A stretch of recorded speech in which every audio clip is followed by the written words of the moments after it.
starting in 5 seconds. I am very happy to have this opportunity to meet you. Great responsibility rests on the shoulders of our civil services, particularly the Indian Administrative Service. Ours is a large country characterized by great diversity, great complexity, and the unity and integrity of India has to be the primary concern of all those involved in the processes of governance. This does not mean that we should lose sight of a peculiar circumstances in which your respective states may be placed.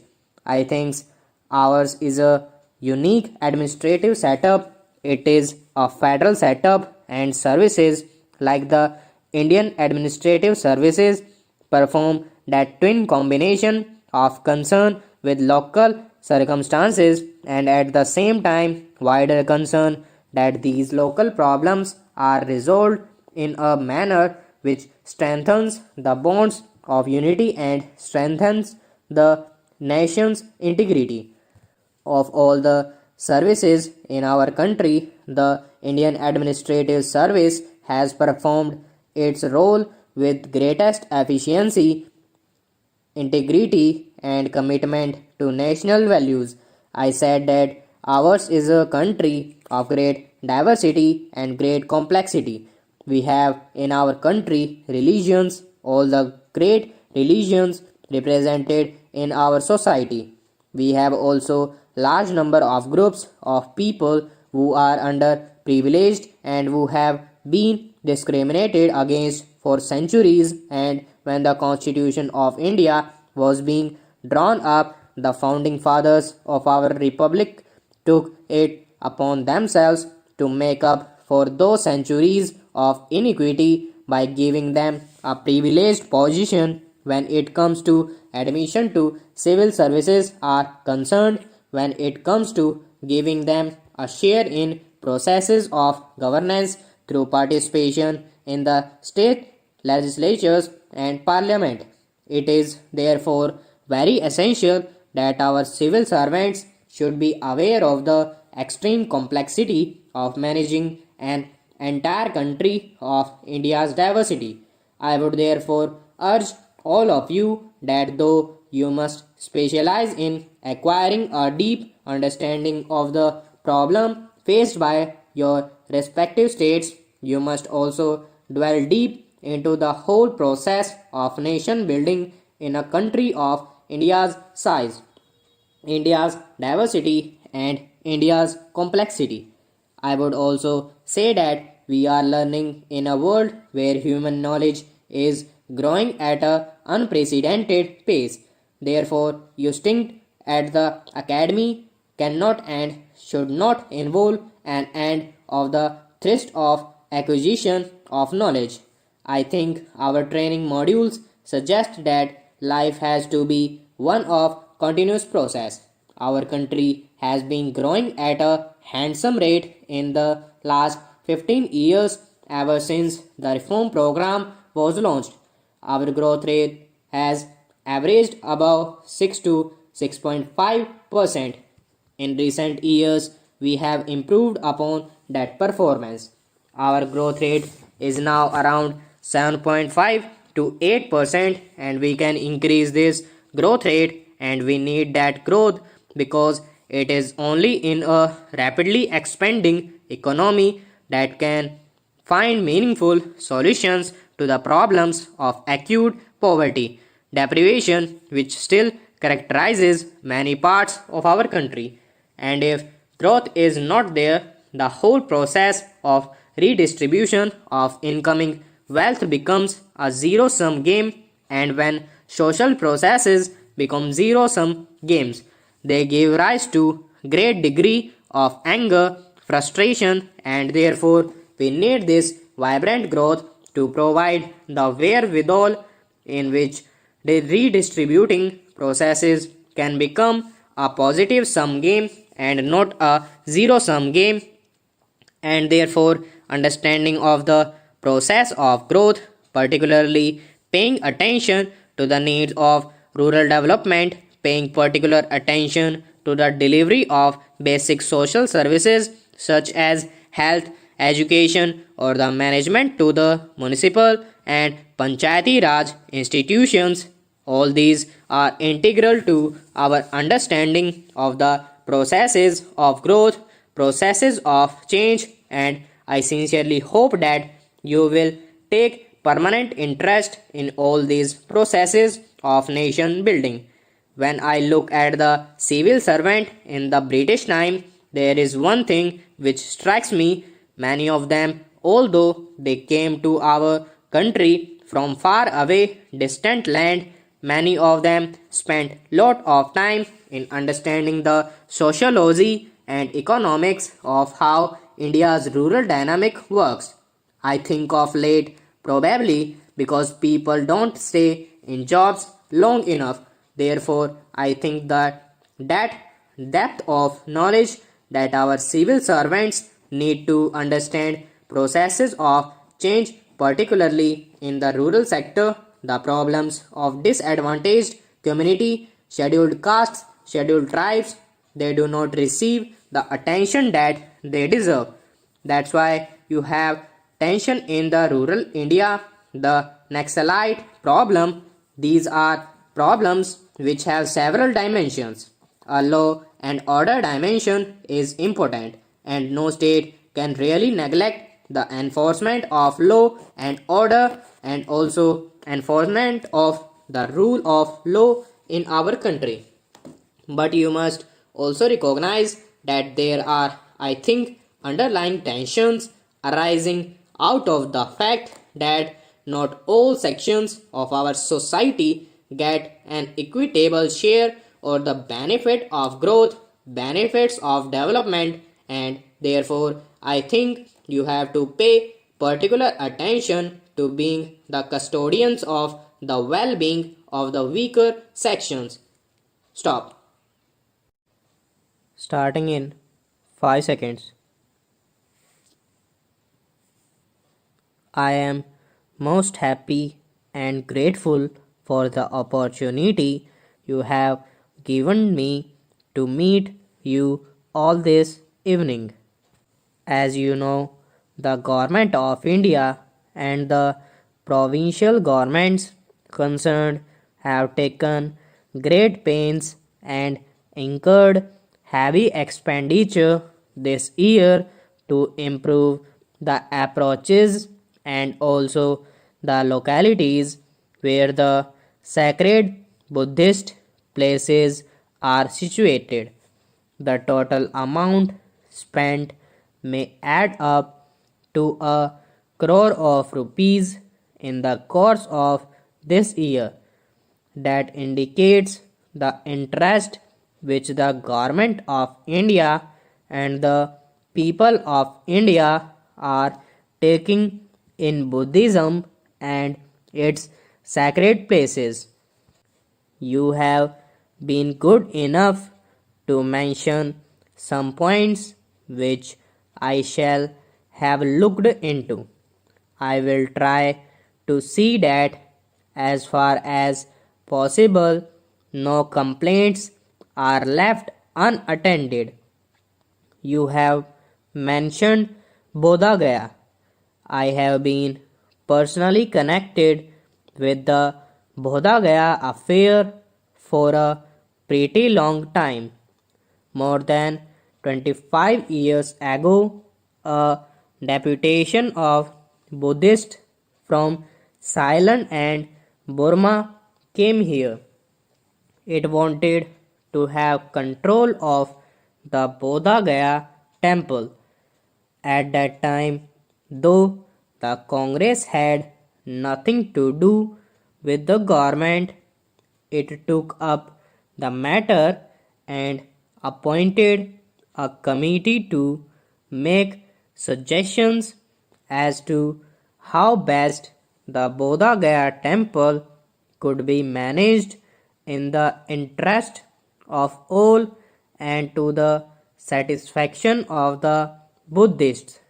The committee, of which I happened to be secretary, at the time recommended that the management of the temple should be placed in the hands of a committee on which Buddhists as well as Hindus should be represented. That was because the Hindus also worshipped the Buddha. Their method of worship may differ from that of the Buddhists, but they held Lord Buddha in great veneration as one of the avatars. We could not do anything at that time as there was a Mahant in actual possession of the temple and he did not agree to part with his right. In 1937, however, when the Congress for the first time formed government in Bihar, it took up the question of the appointment of a temple committee once again. Unfortunately, however, the ministry lasted only a short time and nothing much could be achieved. In 1946, the Congress again came to power. The matter was then reopened and a law was passed by virtue of which the management of the temple was taken away from the Mahant. You have said in your address that there is no suitable platform for offering lights in the temple. I do not see any difficulty in meeting this request. You have also mentioned that there is no arrangement for lights in front of the image all the 24 hours of the day and night, and that facilities should be given to pious pilgrims to stick gold foils to the image. I shall refer these matters to the temple committee, though personally I do not see any difficulty in accepting these suggestions. You have also said that you require land for building dharamshalas and rest houses for pilgrims who come for worship. I believe that in all these places, including Bodha Gaya, some dharamshalas have been built which are pretty big and well furnished. Some houses have also been built by the well-to-do people. If more dharamshalas are needed, they can certainly be built with the help of philanthropic organizations and individuals. Being a thickly populated area, the availability of land may present some problem, but the government can always acquire land for an essential purpose. About Kushinara, you said that you saw some people digging out bricks from the stupa. As you know, all sacred places, including Kushinara, have been taken over by the archaeological department. They are therefore protected monuments, and anyone found damaging them is liable to prosecution under the ordinary law of the land. You have also mentioned that there should be facilities for the study of the Tibetan language and its ancient literature. I may tell you that Nalanda, which was at one time a great seed of Buddhistic learning. I, as president, laid the foundation stone of an institute for the study of Buddhistic literature about 4 years ago. Since then, the institute has started functioning, and some 30 or 40 students from various countries are already engaged in research work there. I do not know whether there are any facilities in this institute for the study of Tibetan literature, but I shall refer this matter to the director and see whether anything can be done to encourage the study of Tibetan by the students as also of Indian languages by Tibetans and others. Regarding the other small matters mentioned in your address, I would request you to give me the points in writing so that I might ask the authorities concerned to look into them. I am glad that you have had an opportunity of going round the country and seeing things for yourselves. I have no doubt that there is a great revival of interest in Buddhistic studies everywhere and throughout the country. Stop. Starting in 5 seconds. Sir, the scheme contemplated in Section 13 of the Banking Companies Acquisition and Transfer of Undertakings Act is under preparation. Government officials are consulting the Reserve Bank and the chief executives of nationalized banks. Whatever constructive suggestions you may make will be taken into consideration.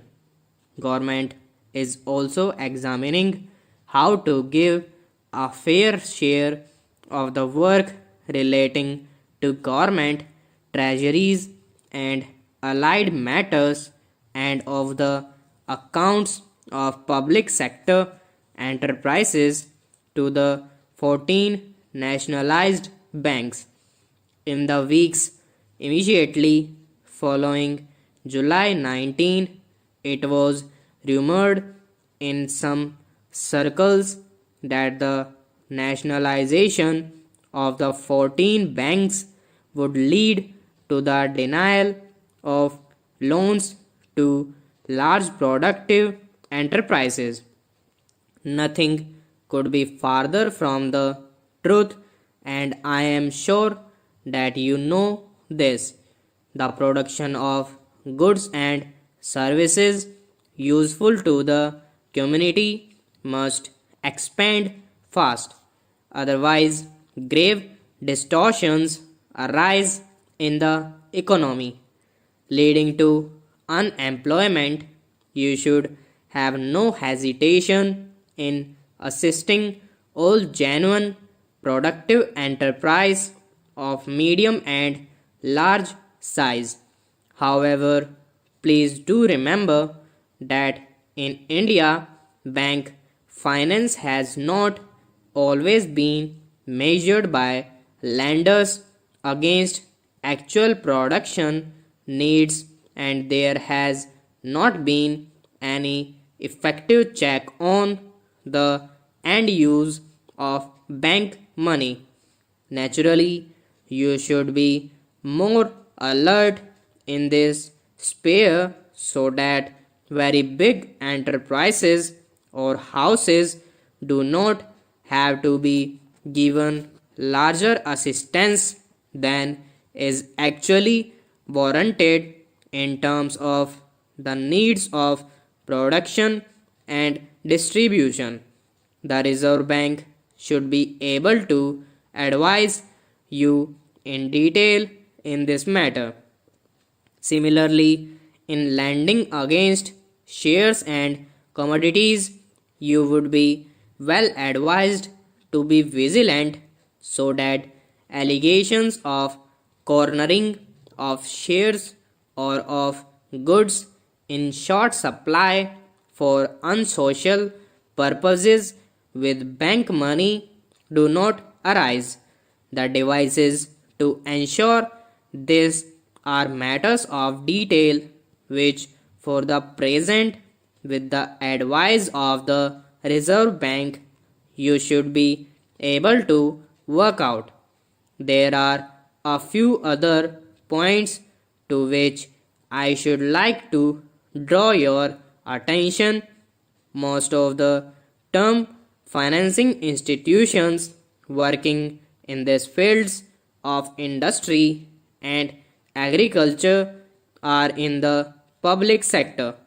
As there is a government representative on the board of every financial institutions, there is greater opportunity than before to coordinate our actions and attitudes with term financing bodies, particularly at the state level, so that the short term and long term needs of development are adequately taken care of. As I have mentioned earlier, it would be useful to be actively in touch with the state and union territory governments so that they do not remain in ignorance of what you can do and what you cannot, and they may so trim and adopt their expectations as to get the best out of the monetary system for the good of the public without nationalized banks having to depart from sound canons of wise financing. Incidentally, this might mean your subjecting governmental projects to constructive but careful scrutiny, advising the governments what particular precautions they should take in their own and the public interest, and you discontinuing the hitherto frequent practice of leaning heavily on government guarantees. You are aware of the current tensions in the minds of the rising generation, and the main causes of these, one of the irregularities we must correct is the complaint of neglect and incomprehension which the student community appears to make against established authority. It is good to learn that some of you have schemes for financial assistance to students in needs. These schemes deserve wide publicity. Those like you who have knowledge and experience of business, industry, and the monetary system can also usefully establish closer touch with the student community. Perhaps you and your senior officials could occasionally arrange meetings with young people and also with other sections of the public. I am glad to know that some of you are trying to use Hindi and regional languages in your contacts with your customers and the public. I think it is necessary to evolve some positive attitude to the language problem over which these there are strong feelings in the country. I should like to assure you that the government has no intention of forcible amalgamation of one nationalized bank with another or of upsetting the management of any bank which does its best to achieve well known objectives. If structural changes in banks are felt to be necessary in the light of working experience wherever possible, these should come about through consultation and coordination.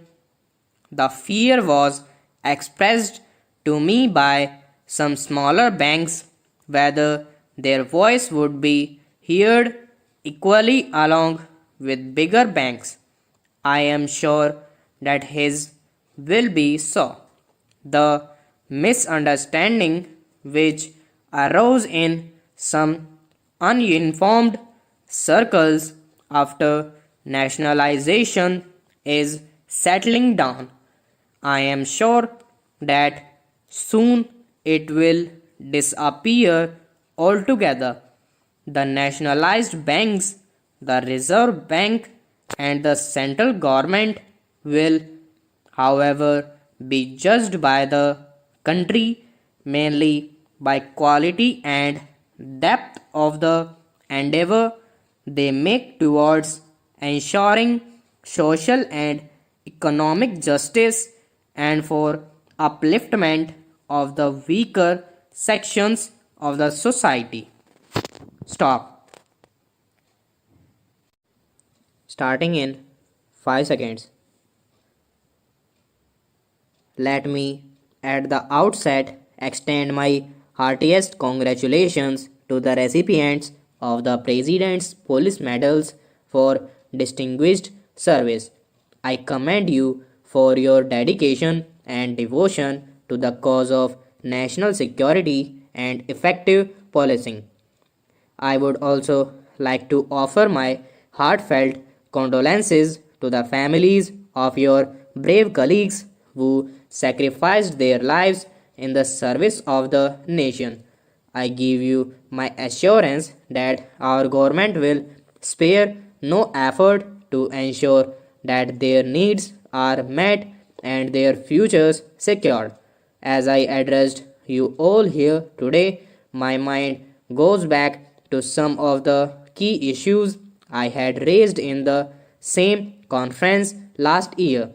I had spoken of the challenges facing the police forces today of equipping the police forces with the necessary material and intellectual resources to meet these challenges of the need to generate professionalism, honesty, integrity, and efficiency in the police, of the need to improve the public image of the police, whereby a policeman can be seen as a friend of the people, of addressing the material needs of policemen, particularly of those at the cutting edge grassroots level, and of reforming the police system so as to make it a more effective and human organization. Periodic conferences like this are a good occasion to reflect on the progress made in achieving these goals. I had also asked the Home Ministry to quickly examine the recommendations of earlier committees on police reforms and suggest easily implementable measures. I am happy to note that some progress has been made. Police forces across the world continue to face an increasingly complex environment. New security threats have come to the force, bringing in their wake new challenges. Governments across the world are trying to grapple with them to formulate suitable responses. In a large diverse country of continental dimensions undergoing social, economic, and political change, your job is even more challenging. At a recent meeting with the superintendents of police, I was impressed by the seriousness with which young officers were applying their minds to the problem at hand. I had spoken to them of the changes that have taken place since the Police Act was passed in 1861. Today, police forces have to serve the interests of the people, not rural.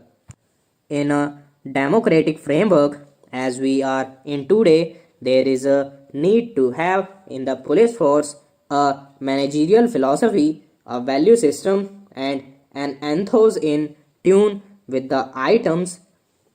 I had emphasized the need to ensure that police forces at all levels change from a federal force to a democratic service.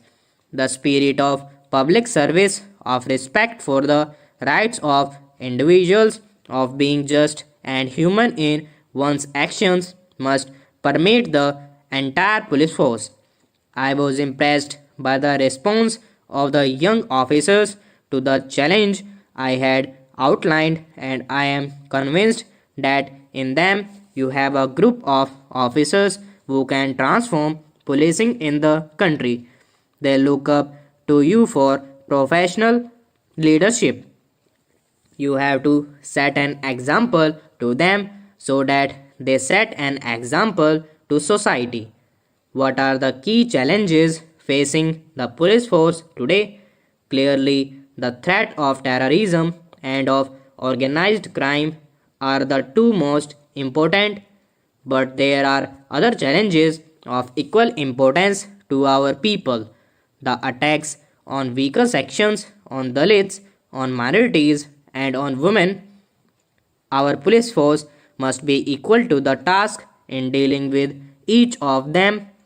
We need a combination of force and intelligence in dealing with each of these challenges. In dealing with social and gender biased violence, there must be compassion for the victim and firm resolve to deal with the perpetrator of the crime. I call upon you to devote particular attention to crimes against all vulnerable sections of society, such as members of the scheduled castes and scheduled tribes, women, children, and senior citizens. With economic progress, some of the fault lines in society have also become wide. This has brought additional responsibility on the police forces to ensure that law and order is maintained and no segment, no matter how meek, is oppressed. It is true that on account of a variety of factors, the fruits of developments have not reached certain sections of the society. The government is committed to providing equal opportunities to every community and every section of the population. The police must also be viewed as a fair, efficient, and honest service. The people must have confidence in your professionalism while instilling fear in those breaching the law and threatening the security of the country. The police at the same time must be perceived as friends by the law abiding common citizens. I have repeatedly said that no grievance, real or imaginary, have can justify resort to terror, violence, or any other antisocial activity. Democracies provide legitimate means to express dissent. Stop. Starting in 5 seconds. At the outset, I would like to join my colleague, the Honorable Raksha Mantri, to pay tribute to our Jawans and officers who valiantly defend our borders. I also express our nation's deep gratitude to the men and women in uniform who helped in rescue, relief, rehabilitation, and reconstruction in the wake of a variety of natural disasters. The main humanism and efficiency of our armed forces in responding to the tsunami disaster, to floods in various parts of our country, to cyclones and earthquakes, especially the recent quake in Jammu and Kashmir, have made us all proud of our gallant armed forces. The security challenge facing India is diverse, complex, and evolving. That is to be expected given our size, our location, our historical legacy, and increasingly our expected role in the emerging multipolar world. The end of the Cold War, increasing global interdependence, and the transborder nature of many threats have made strategic concepts developed in a bipolar world somewhat irrelevant. The United States is today the dominant economic, military, technological, and cultural power. However, it can be anticipated that the European Union, Russia, China, and Japan and India will consolidate their individual positions to play a global role. We must evolve a new paradigm of security cooperation relevant to an emerging multipolar world in which global threats obtain global responses. This is precisely what India has sought to do. We have entered into strategic partnerships with the United States, Russia, Japan, and the European Union and are pursuing strategic cooperation with China. Today, nations are engaged simultaneously both in competition and cooperation. While the international community has made some progress in evolving a rule based order for managing the economic and commercial dimensions of globalization, the absence of an effective rule based order is acutely felt in addressing contemporary security threats such as terrorism and the increase of weapons of mass destruction. Simultaneously, globalization has sharpened the threat posed to us by instability in both our immediate and our proximate neighborhood. Along with this, we must also be mindful of the desire of extra regional powers to keep us engaged in low intensity conflicts and local problems to weigh us down in a low level equilibrium. To meet these challenges based on three broad pillars. First, to strengthen ourselves economically and technologically. Second, to acquire adequate defense capability. With this in perspective, India too is reciprocating positively to overtures of other major players in the global balance of power. No doubt, this involves sophisticated bargaining with each of them. It is unrealistic to expect nations to act for altruistic reasons. International relations are, in the final analysis, power relations. This balance of power politics is international relations is more sophisticated than during the Cold War era. We must learn to deal with this new reality and plan our long term security based on a proper appreciation of these evolving trends. Consequently, we should develop friendly interactive relations with as many power as possible. For the armed forces, such interaction should encompass weapon and equipment acquisition, joint development of systems, and evolution of defense doctrines. This will help in securing wider international support when we need it most. In the Arthashastra, Kautilya wrote that a healthy economy is a sound foundation for well funded armed forces. From the strength of the treasury, he said, the army is born. But it is not only for fiscal reasons that the health of our economy is important for our national security. A healthy, growing, and stable economy in itself enhances security. New notions of comprehensive national power give high weightage to economic, social, scientific, technological, educational, and cultural aspects of power. Military strength alone no longer guarantees a nation's security. Knowledge, power, and economic capabilities are equally important. I am sure that our defense community recognizes that economic progress has enabled acceleration, equipment modernization.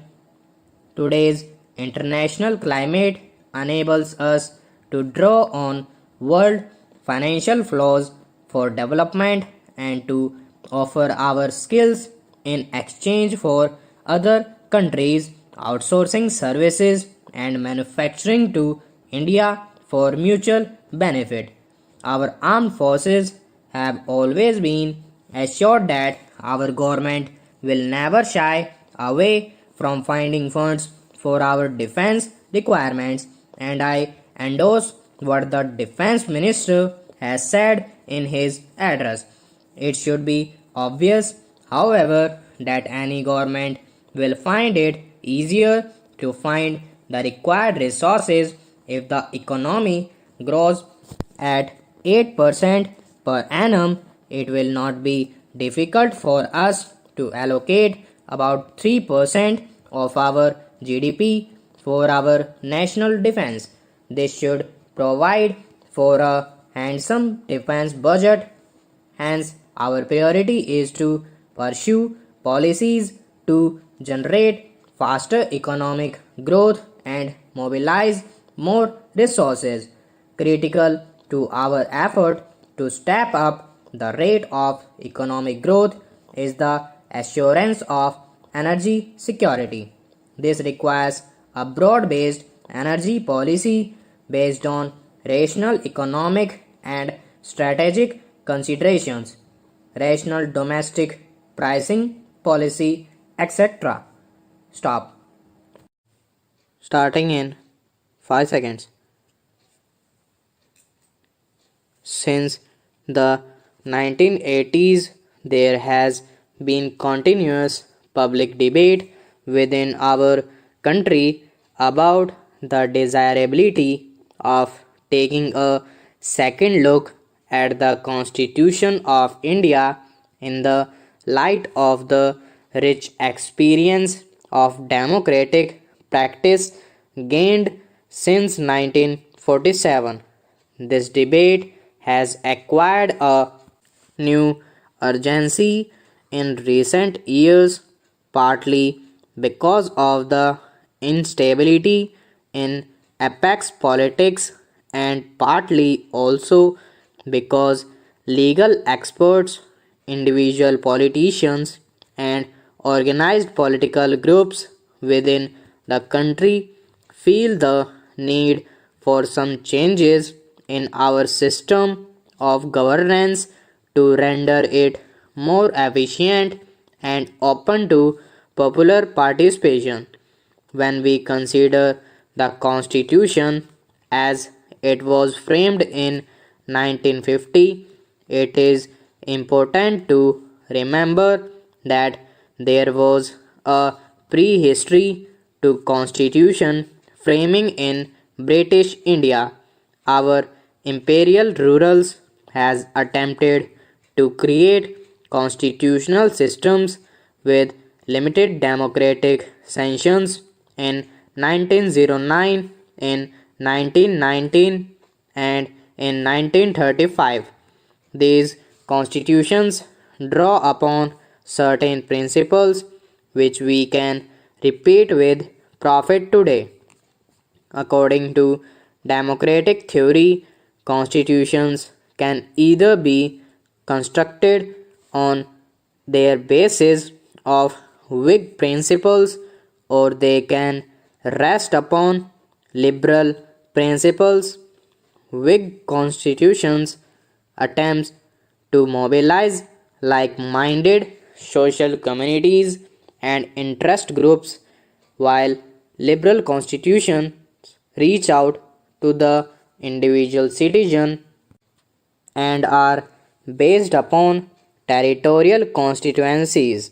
The British created Whig instead of liberal constitutions in India because through drawing upon vested interests within society, they could strengthen their rule by coming into existence counterpoised social groups.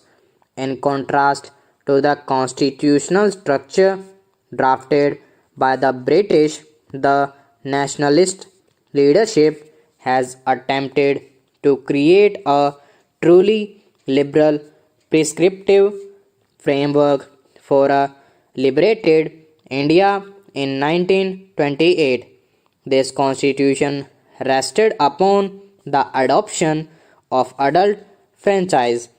Such a recommendation was a revolutionary measure in view of the fact that democratic theory does not necessarily advocate the extension of voting rights to those who are illiterate, nor does it support the provision of voting rights for those who are devoid of property.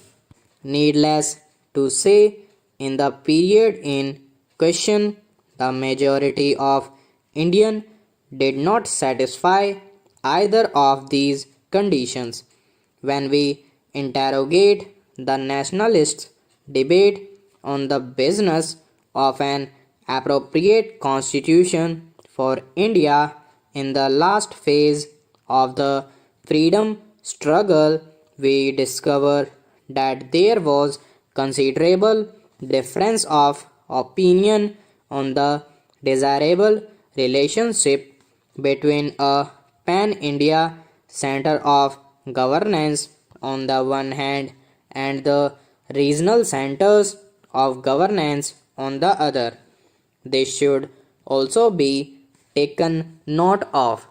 One of the harsh realities of political life in South Asia at the time when the Constituent Assembly of India was engaged in its task was the fact that the British Empire broke up into two sovereign units.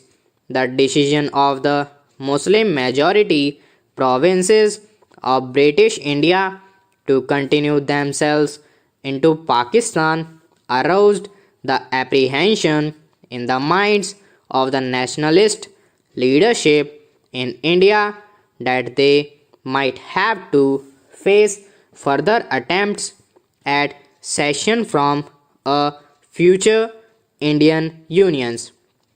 As a result of this apprehension, the Gandhian notion of a truly decentralized and federal India did not receive the serious attention in the debate on the constitution which otherwise deserved.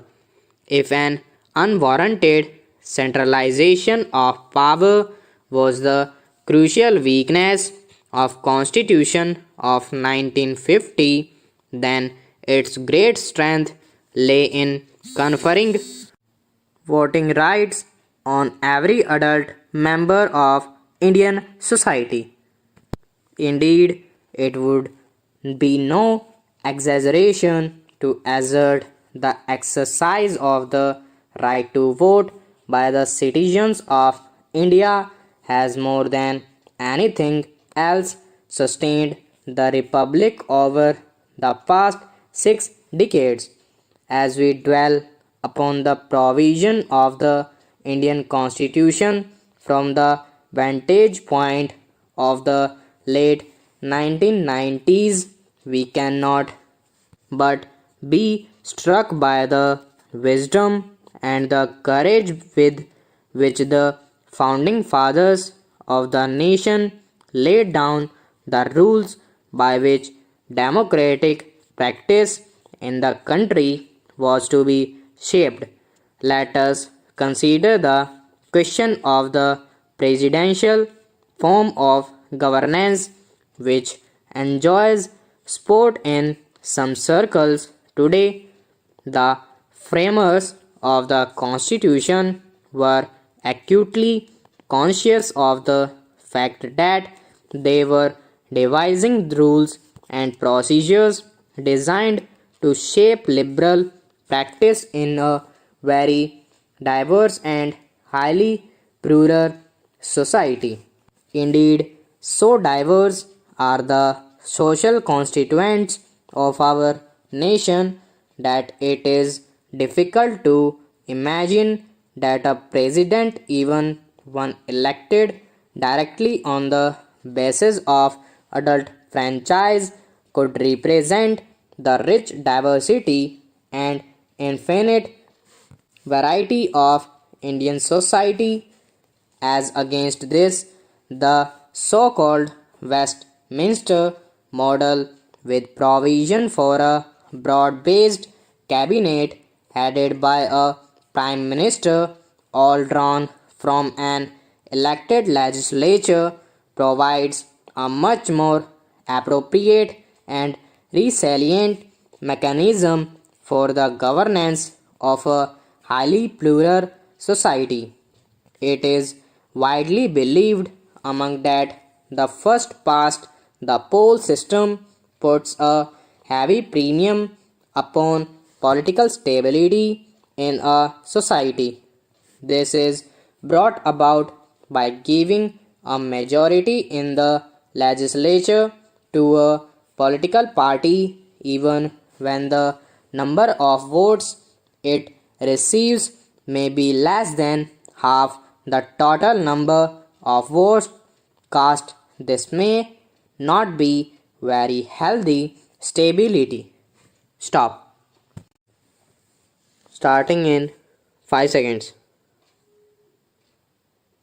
The prosecution and the complainant will also, of course, be given an opportunity to examine their own witnesses and to cross examine the witnesses who have been got examined on behalf of the accused, and for that purpose notices of the proceedings before the JJ board shall be served on the complainant, as it is possible that in some cases the prisoners mentioned in the state's list may indeed be below 18 years in age on the date of offense, but as the basis for arrival at the conclusion in the state's list were usually some preliminary medical examinations and no detailed steps for ascertaining ages had been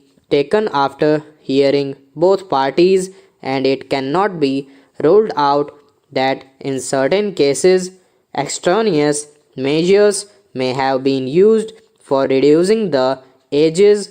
We think that such an exercise as detailed above, wherein the ages are ascertained after hearing both parties, was needed. The said exercise is to be completed within a period of 2 months, and the reports submitted to this court on its next listing.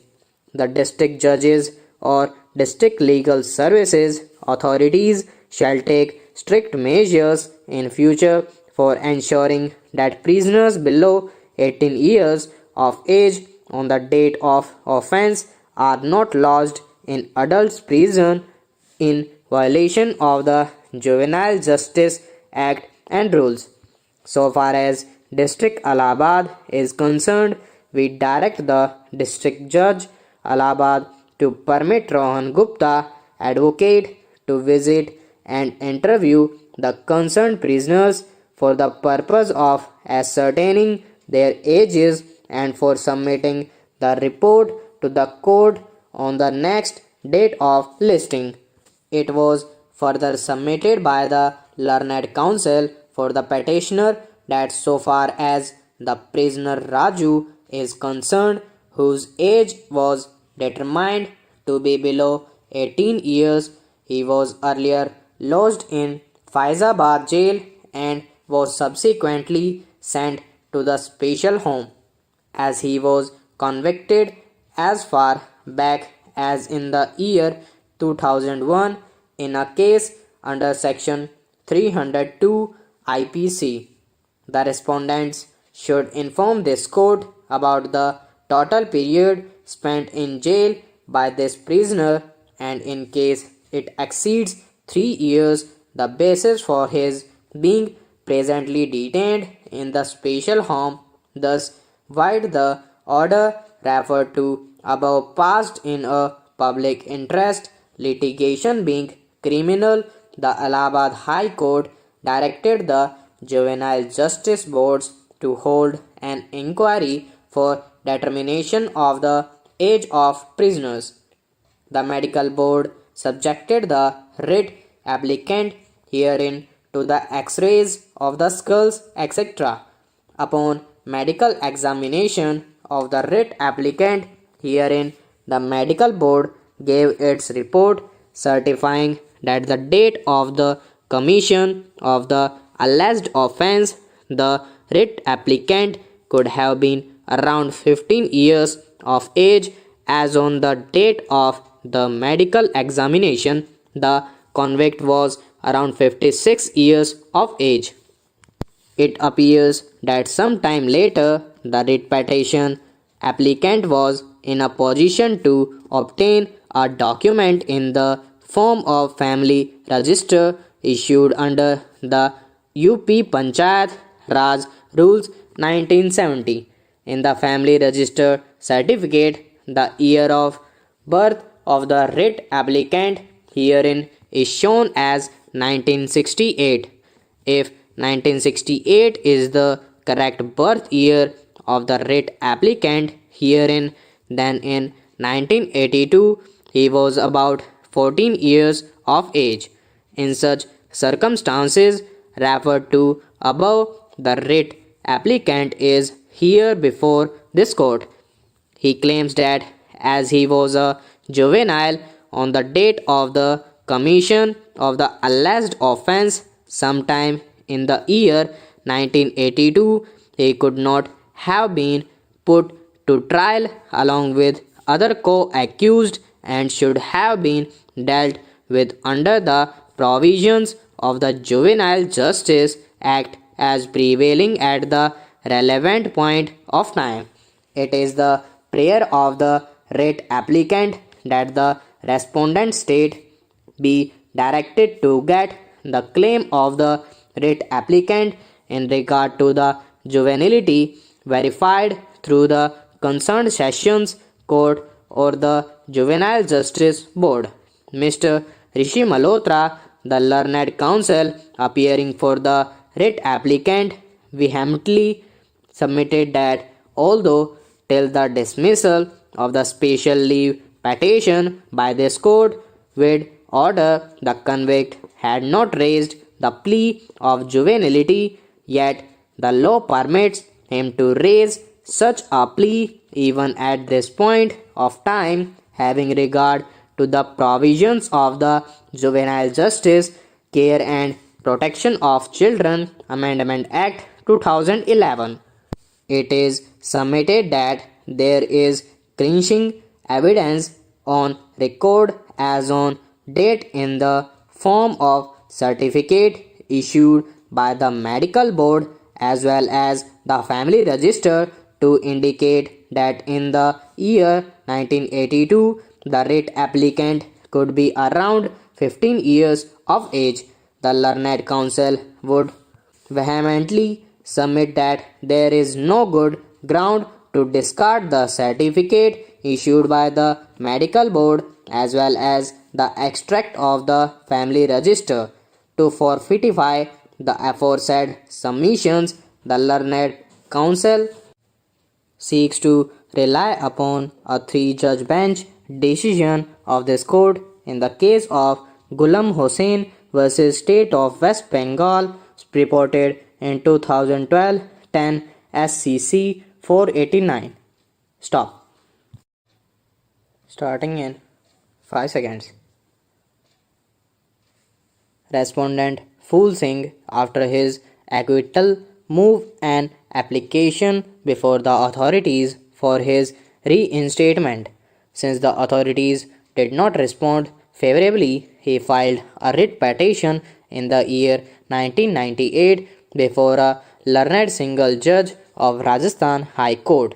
The challenge of his dismissal from service, though, was made only after his acquittal in the criminal case, yet the challenge was on various other grounds as well, such as the order of termination not being passed by the appointing authority, non-supply of inquiry report, not being allowed to cross-examine the witness, etc. All these grounds did not find favor with the learned single judge except for the ground raised by the respondent that now, since he has faced a criminal trial on the same set of charges where he was ultimately acquitted by the session court, his dismissal order is liable to be quashed and he should be reinstated in service. The learned single judge allowed his writ petition and his dismissal order was quashed and orders for his reinstatement were made with 50% back wages.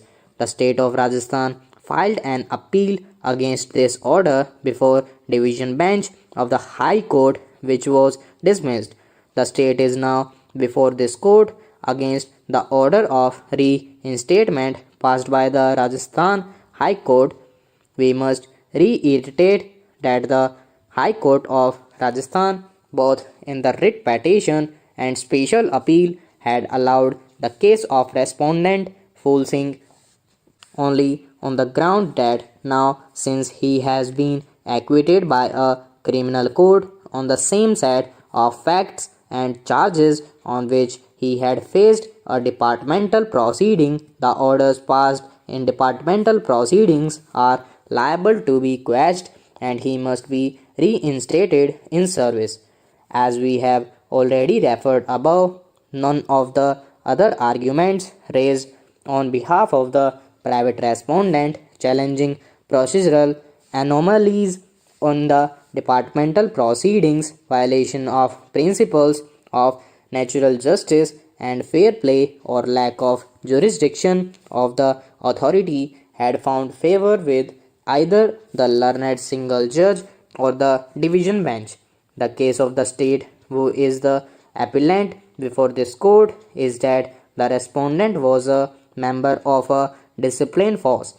There were extremely serious charges against the respondent in the departmental proceedings. He was charged of threatening and extorting money from a member of public, roaming in a public place under the influence of liquor, and then using a fire alarm and causing injuries, which were all very serious charges. Respondent was given full opportunity to defend his case in the departmental proceedings. He was given the opportunity to cross-examine the prosecution witnesses, and in fact he also presented 9 defense witnesses who were examined in the departmental proceedings.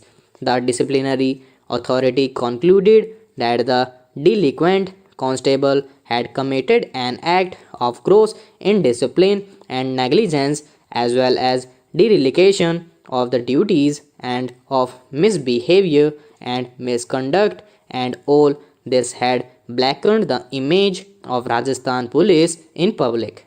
Under the circumstances, the delinquent officer cannot be retained in police service and was thus dismissed from service with immediate effect. The state would also argue that the acquittal by the criminal code is of no consequence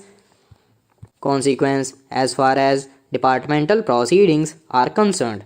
The question before this court is therefore only to see whether the respondent can be reinstated in service for the reason that now on the same set of charges he has been acquitted by a criminal court.